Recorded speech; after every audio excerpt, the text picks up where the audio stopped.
Migrants seeking asylum can arrive here in San Diego in between these two border walls really at any time, which is why volunteers have set up these stations, making sure someone is always here to provide things like food and water while they wait to be processed by Border Patrol. Their arrival can happen at any time of day or night. Some are families, men, women, and young children who say their journey to the U.S.-Mexico border in San Diego was anything but easy. Triste, durísimo.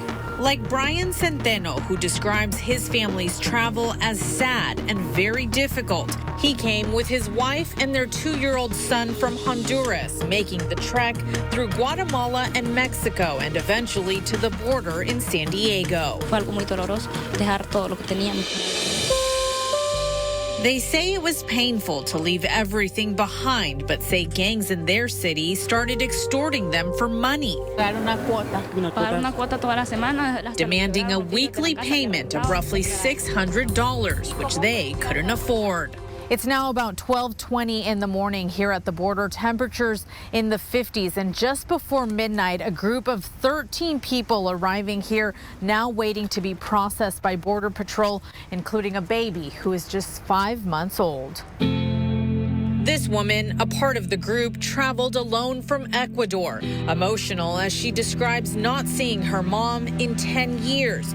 It's part of why she made the journey, and her hope is to meet her in New Jersey, where she lives. She says things in Ecuador aren't safe and there are no jobs. The group walked up in between the two border walls in a space that's become a makeshift holding area for migrants who arrive to seek asylum. The space is federal property, regularly patrolled by Border Patrol agents. It's here where the migrants wait for agents to arrive and take them away to process their asylum claims. But when these migrants arrive, they don't really know what's next. Where are they? How far is a city that they might be going to? And then what happens next after they're here? That is when volunteers like Pedro Rios of the American Friends Service Committee step in. He and volunteers from other San Diego-based nonprofits run this supply station to guide people as they arrive. We also have café, sopa. We watch as they offer them coffee and soup, passing out fruit and water. No hay alguien que esté lastimado, lesionado. And even provide first aid help, like a Band-Aid for this child who had a splinter. It's only reasonable for us to want to provide help and assistance in the absence of the federal government providing that assistance to them.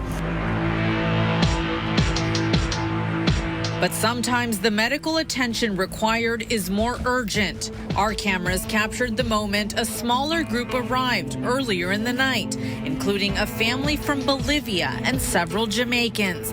A 62-year-old woman going in and out of consciousness. Tense moments as a Border Patrol agent tried to keep her alert until help arrived to transport her to a hospital.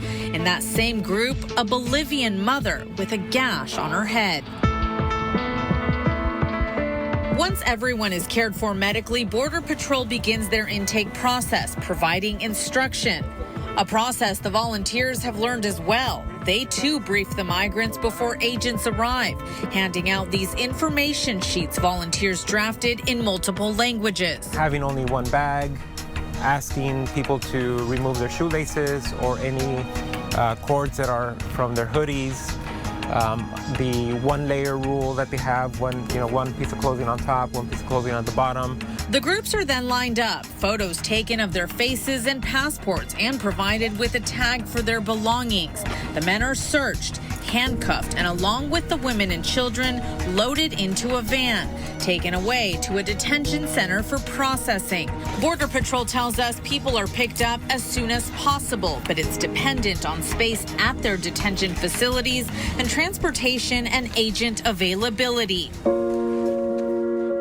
Over the course of 2 days, the number of groups arriving varied. The first night, several dozen. The second night, a small group of just 5 people, all who told us the journey, the injuries, the waiting are all worth it for them. Like this woman from Ecuador. Pero un país muy seguro y en paz.